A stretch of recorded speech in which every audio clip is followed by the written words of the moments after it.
नमस्कार दोस्तों, मैं अमन मुसाफिर अपने YouTube चैनल पर आपका हार्दिक स्वागत करता हूं। उत्तर प्रदेश उच्चतर शिक्षा सेवा आयोग प्रयागराज द्वारा असिस्टेंट प्रोफेसर की वैकेंसी के लिए हिंदी का सिलेबस और नोटिफिकेशन जारी कर दिया गया है। जैसा कि आप सब लोगों को स्क्रीन पर दिख रहा है कि हिंदी का विषय कोड 1 है। आइए हम धीरे धीरे करके हिंदी के पूरा सिलेबस को देखने का प्रयास करते हैं। सबसे पहले मैं आपको हेडिंग्स बता दूं कि कितनी इकाइयां इसमें मूल रूप से दे रखी हैं, उसके बारे में बाद में विस्तार से चर्चा करेंगे। तो सबसे पहले जैसा कि आप देख पा रहे हैं कि हिंदी भाषा का इतिहास, इसके अंतर्गत क्या पढ़ना है मैं अभी थोड़ी देर में आपको बताऊंगा। दूसरी यूनिट जो दे रखी है नागरी लिपि का इतिहास विकास। तीसरी यूनिट आप देख पा रहे हैं हिंदी विस्तारीकरण के वैयक्तिक एवं संस्थागत प्रयास। चौथी और महत्वपूर्ण जो हेडिंग है, जो इकाई है हमारी, हिंदी साहित्य का इतिहास, जिसके अंतर्गत बहुत सारी चीज़ें हैं, हम देखेंगे, अभी विस्तार से चर्चा करेंगे इस पर। फिर है पांचवी इकाई हिंदी साहित्य की गद्य विधाएं। छठी इकाई साहित्य शास्त्र और आलोचना। सातवीं इकाई हिंदी आलोचना के पारिभाषिक शब्द और कतिपय अवधारणाएं। उसके बाद प्रमुख रचनाकार और उनकी रचनाएं हैं बहुत सारी, जैसा कि आप देख पा रहे हैं। एक एक करके मैं आपको विस्तार से बताता चलूँगा। उसके बाद नौवीं हेडिंग है कथा साहित्य, जिसमें हिंदी उपन्यास, कहानी, हिंदी नाटक और कथेतर गद्य विधाएं आती हैं। कथेतर गद्य विधाएं हिंदी निबंध, आलोचना के प्रमुख आलोचक, आत्मकथा, जीवनी, संस्मरण, यात्रा साहित्य, रेखाचित्र, रिपोर्टाज, डायरी, साक्षात्कार पत्र। तो यहाँ पर दोस्तों हमारा सिलेबस खत्म हो जाता है। कुल हमारी 10 इकाइयाँ हैं, लेकिन 10 इकाइयों के अंतर्गत जो छोटी छोटी और इकाइयाँ दे रखी हैं, जिनको सब हेडिंग्स बोलते हैं, उनको देखते हैं। अब हम सबसे पहली इकाई हमारी दे रखी है हिंदी भाषा का इतिहास के अंतर्गत हिंदी की ऐतिहासिक पृष्ठभूमि, जिसमें हमको पढ़ना है प्राचीन भारतीय आर्य भाषाएं, मध्यकालीन भारतीय आर्य भाषाएं और उनके अंतर संबंध, अपभ्रंश, अवहट्ट, पुरानी हिंदी का संबंध, आधुनिक भारतीय आर्य भाषाएं और उनका वर्गीकरण, हिंदी का भौगोलिक विस्तार, आरंभिक हिंदी का व्याकरणिक तथा अनुप्रयुक्त रूप, हिंदी की उपभाषाएं और बोलियां, वर्गीकरण तथा क्षेत्र, प्रारंभिक हिंदी के विविध रूप, हिंदी, उर्दू, हिंदुस्तानी, दक्षिणी हिंदी, काव्य भाषा के रूप में अवधी का उदय और विकास, काव्य भाषा के रूप में ब्रजभाषा का उदय और विकास, साहित्यिक हिंदी के रूप में खड़ी बोली हिंदी का उदय और विकास। दूसरा पॉइंट इसमें दे रखा है मानक हिंदी का भाषा वैज्ञानिक विवरण, रूपगत है, हिंदी की स्वनिम व्यवस्था, हिंदी ध्वनियों के वर्गीकरण का आधार, हिंदी शब्द रचना, उपसर्ग, प्रत्यय, हिंदी की रूप रचना, लिंग वचन, कारक व्यवस्था के संदर्भ में, संज्ञा, सर्वनाम, विशेषण, क्रियारूप, हिंदी वाक्य रचना।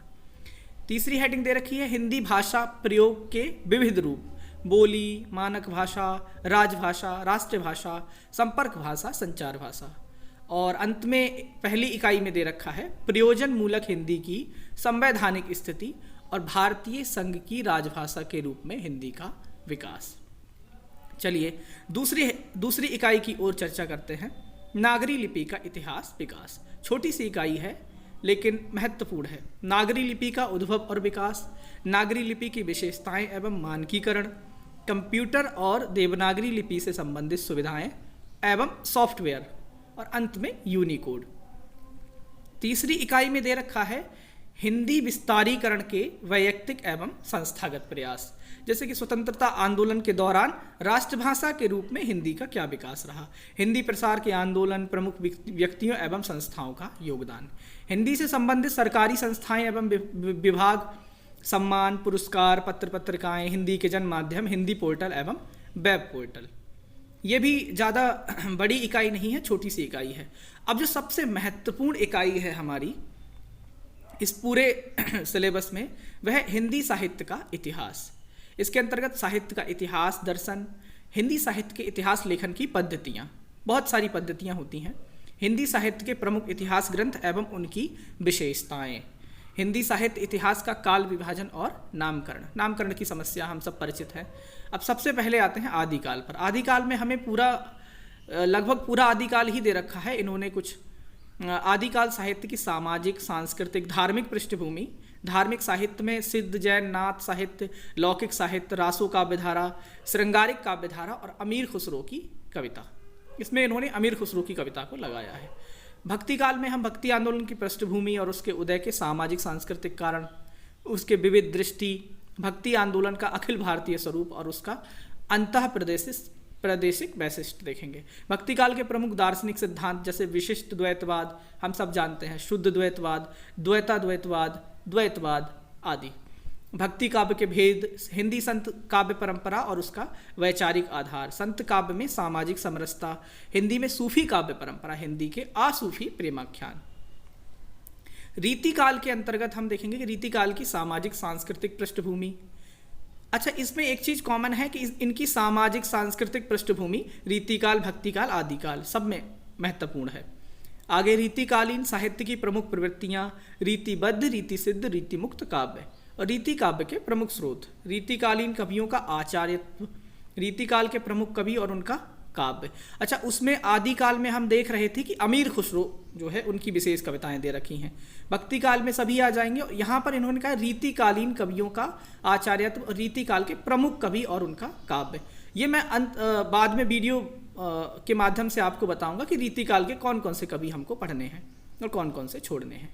रीति काव्य में लोक जीवन, रीति काव्य का अस्मितामूलक विमर्श। अस्मितामूलक विमर्श क्या होता है ये भी मैं आपको बाद में बताऊंगा। अब आते हैं आधुनिक काल में। आधुनिक काल में हिंदी गद्य का उद्भव और विकास। भारतेंदु पूर्व हिंदी गद्य, भारतेंदु कालीन हिंदी गद्य और भारतेंदु और उनका मंडल। भारतेंदु मंडल के बाहर के लेखक, पारसी थिएटर और हिंदी रंगमंच। हिंदी पत्रकारिता का आरंभ और 19वीं शताब्दी की हिंदी पत्रकारिता।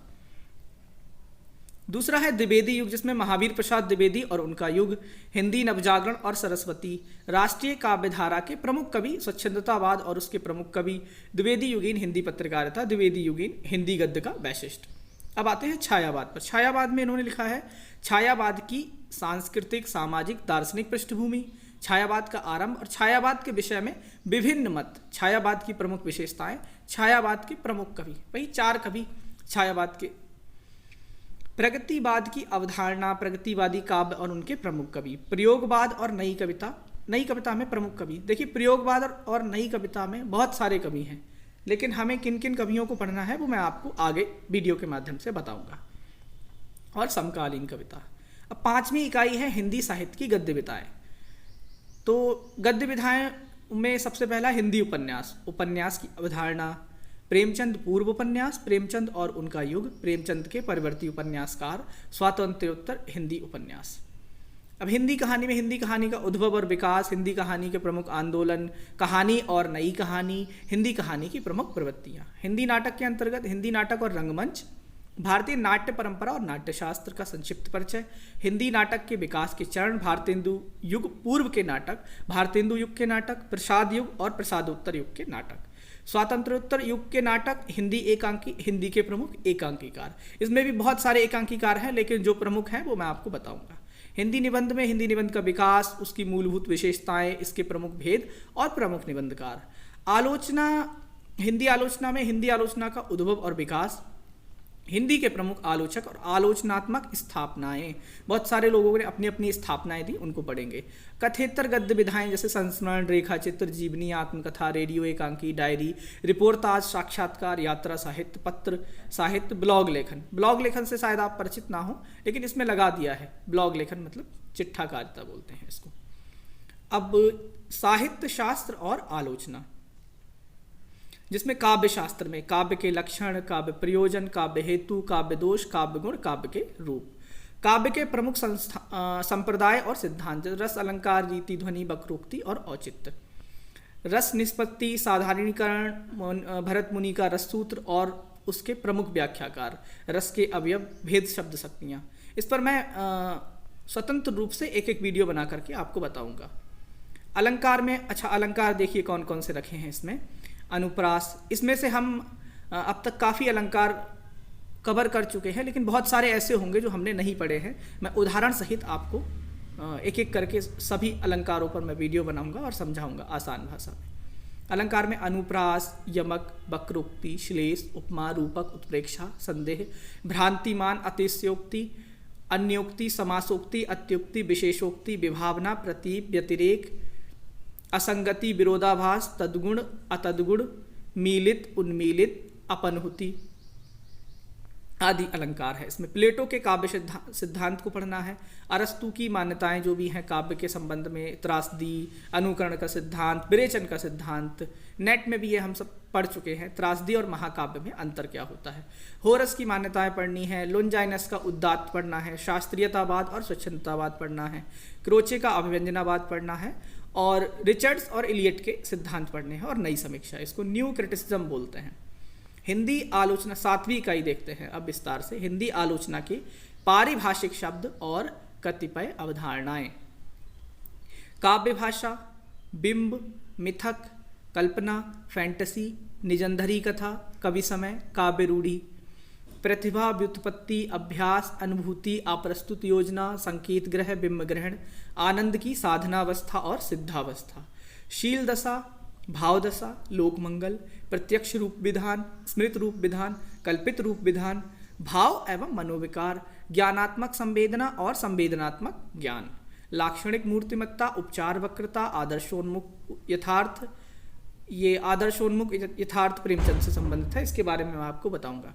विरोधों का सामंजस्य, लघु मानव, मानोमय कोश, आलंबनत्व धर्म, अनुभूति कल्पना, चेतना प्रभा, रूप, कथ्य साहृदय, विडंबना, अजनबीपन, विसंगति, अंतर्विरोध, संत्रास, विरोधाभास, विपिथन। अंग्रेजी में भी दे रखा है आयरोनी और एब्सर्ड, पैराडॉक्स आदि आदि।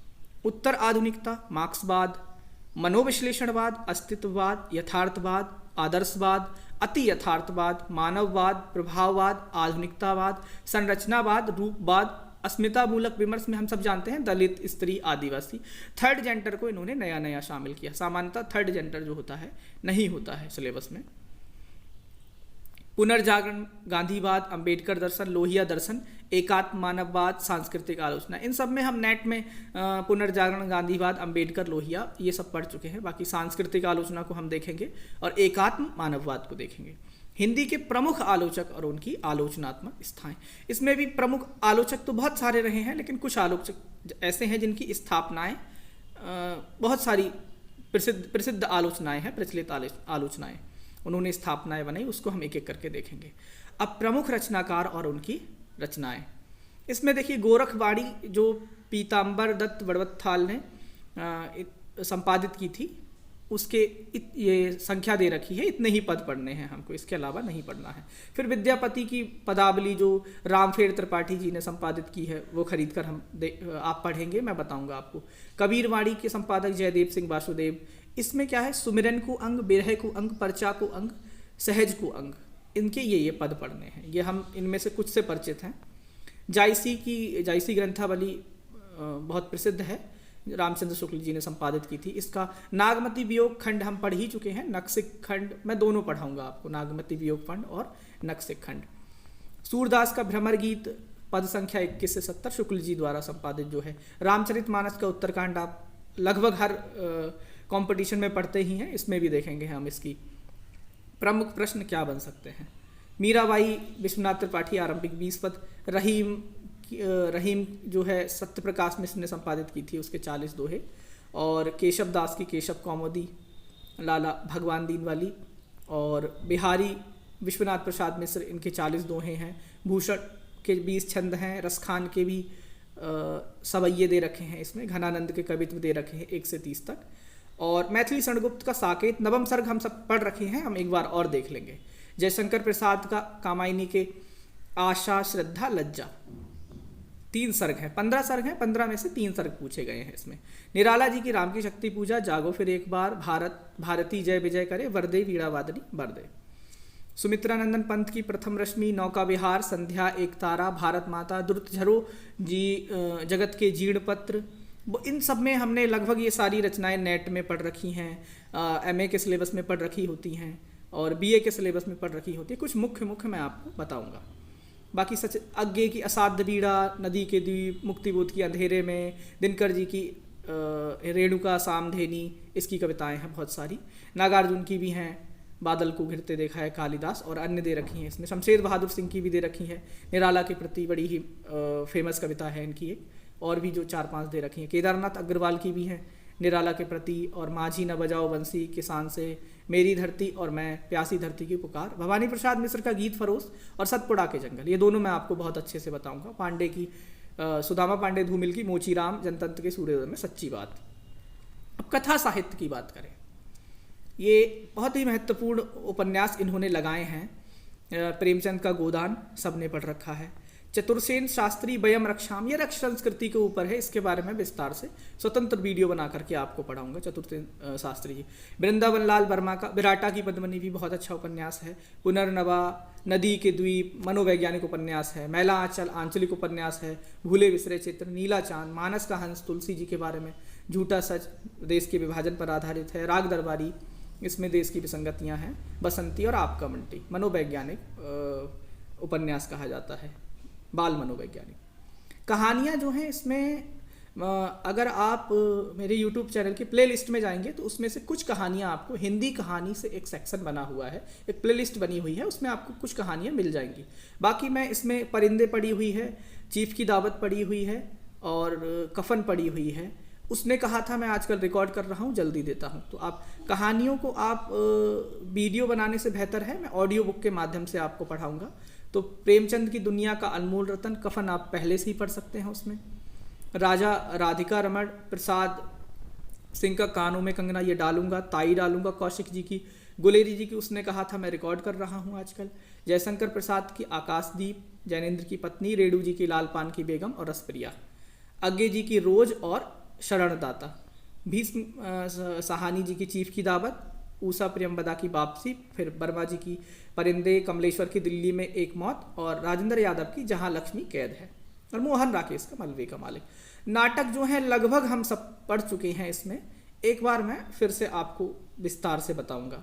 अंधेर नगरी हरिश्चंद्र जी का, चंद्रगुप्त प्रसाद जी का। नेट में हमारे 3 नाटक थे, चंद्रगुप्त, स्कंदगुप्त, ध्रुव स्वामी, इसमें एक ही है। धर्मवीर भारती का अंधा युग, लक्ष्मी नारायण लाल जी का सिंदूर की होली, मोहन राकेश का बड़ा ही प्रसिद्ध नाटक है आषाढ़ का एक दिन, इसकी कथा हम सबको याद रहती है। और अस्क जी का अंजू दीदी। कथेतर गद्य विधाओं में इन्होंने, हिंदी निबंध में हम देखेंगे, हिंदी निबंध में भी हमने बहुत सारे निबंध पढ़ रखे हैं।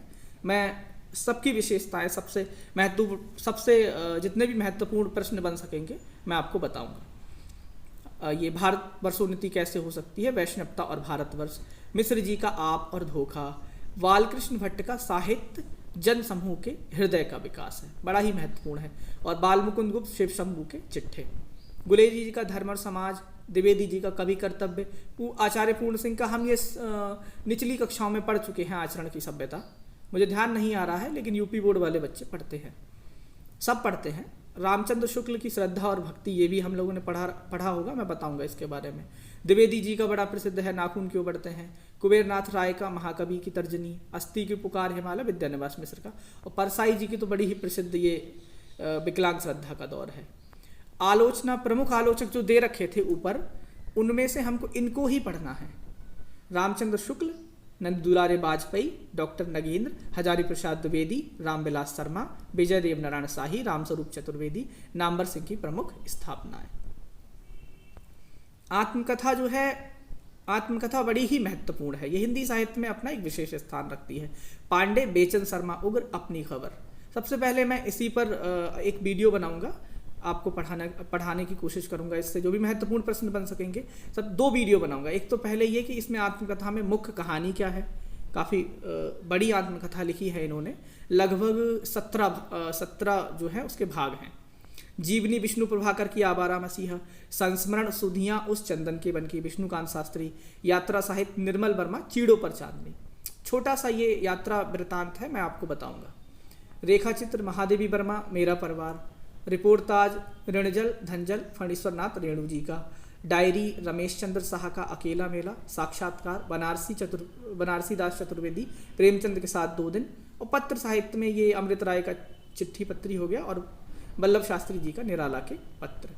तो कुल मिलाकर के हमने देखा कि हमारे पास अभी इसमें नोटिफिकेशन में लिखा है कि 26 मई से पहले चरण की परीक्षाएं शुरू हो जाएंगी, तो हम कह नहीं सकते। कुल मिला के हमारे पास में 50-60 दिनों का ही समय है, लेकिन अगर हम एक प्लानिंग के तहत पढ़ाई करें, हम अपने सिद्धांत बना के पढ़ाई करें, ईमानदारी के साथ पढ़ाई करें, तो सिलेबस इतना ज़्यादा भी नहीं है कि नहीं किया जा सके, तैयार नहीं किया जा सके। देखिए सबसे पहले तो सिलेबस पे मैंने इसलिए ज़्यादा समय लगाया ताकि सिलेबस से पता चलता है कुछ प्रश्न जो होते हैं वो सिलेबस से ही बन जाते हैं। जैसे अगर मैं बात करूँ तो इन सब रचनाओं की ले लीजिए, ठीक है। अब एक प्रश्न ऐसे बन सकता है साधारण, लंबी थोड़ी वीडियो बन रही है, आप बोर हो रहे होंगे, लेकिन ये महत्वपूर्ण जानकारी है, मैं दे देता हूँ। बाकी सब बातें हम अगली वीडियो में करेंगे। जैसे गोरखवाड़ी है, संपादित हो गई, ये देखिए ये मान लीजिए सुमित्रा रंजन पंत, महादेवी वर्मा, अज्ञेय और मुक्तिबोध, ये इनके किसी भी, जैसे दीप शिखा देली और असाध्य वीणा किसमें संकलित है, अंधेरे में कविता, इनका एक क्रम पूछ लेगा कि प्रकाशन वर्ष के अनुसार ये रचनाएं कब आई थी। तो इस तरह से सिलेबस से ही प्रश्न बन जाते हैं बहुत सारे। इसमें भी पूछ लेगा कि इनका प्रकाशन कब हुआ था, या उपन्यासों से पूछ लेगा कि ये पात्र कौन कौन से हैं, गोदान के हैं, वयम रक्षाम के हैं, विराटा के, पद्मिनी के हैं। तो आप एक सबसे पहले महत्वपूर्ण काम ये करिए कि इसको एक पेपर पे एक प्रिंट आउट निकाल लीजिए और फिर आप इसको 2-3 बार पढ़िए कम से कम। फिर बाकी मैं एक एक करके वीडियो बना के डालूंगा ही। सबसे पहले हम उपन्यासों को कवर करेंगे, हिंदी से जितने भी उपन्यास दे रखे हैं, इसमें गोदान, विराटा की, पद्मिनी। उसके बाद हम कहानियाँ मैं धीरे धीरे डालता रहूँगा, आप सब लोग मुझसे जुड़े रहिए। और कथेतर गद्य विदाएँ डालूंगा। फिर उसके बाद में आत्मकथा, जीवनी, संस्मरण। ये कहानी, नाटक, उपन्यास से ज़्यादा महत्वपूर्ण मुझे ये आत्मकथा, जीवनी, संस्मरण, यात्रा साहित्य, रेखाचित्र, रिपोर्टाज, डायरी, साक्षात्कार आदि लग रहे हैं। तो सबसे पहले मैं कोशिश करूंगा कि इन पर वीडियो बनाऊं, इन पर आपको जानकारी दूं, इन पर पढ़ाऊं और महत्वपूर्ण प्रश्नों को बताऊं। तो दोस्तों इसका मैं अभी लिंक डिस्क्रिप्शन बॉक्स में दे दूंगा और फिर आप इसको प्रिंट कर सकते हैं, रख सकते हैं। एक फर्स्ट पेपर भी होता है इसमें 30 नंबर का, वो 30 प्रश्न आते हैं उसमें। उन 30 प्रश्नों में क्या है, क्या सिलेबस दे रखा है, मैं आपको अगली वीडियो में बताऊंगा। तब तक जुड़े रहिए और चैनल को सब्सक्राइब करिए। आज से हम उत्तर प्रदेश उच्चतर शिक्षा सेवा आयोग प्रयागराज की जो असिस्टेंट प्रोफेसर की भर्ती निकली है उसमें हिंदी के सिलेबस को पढ़ना शुरू करेंगे। आगे और भी महत्वपूर्ण योजनाएं हैं, मैं अगली वीडियो में उन सभी योजनाओं की जानकारी आपको दूंगा। तब तक के लिए नमस्कार, जय हिंद, जय भारत।